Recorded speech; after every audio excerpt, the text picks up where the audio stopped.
Hello everyone, কি অবস্থা সবার? আশা করি সবাই অনেক ভালো আছো। আজকে আমি আমার পরিচয় দিব।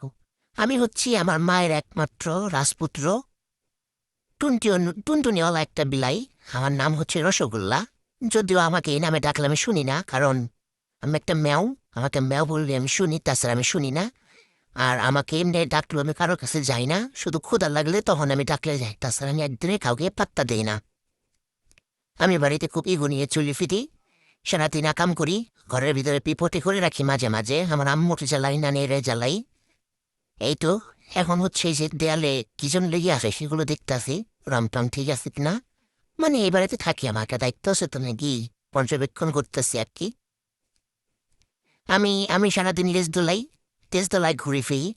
আমার একটা একটা বড় বড় ফিল হয়, ভালো লাগে। কাউকে দাম দেই না, পাত্তা দেই না।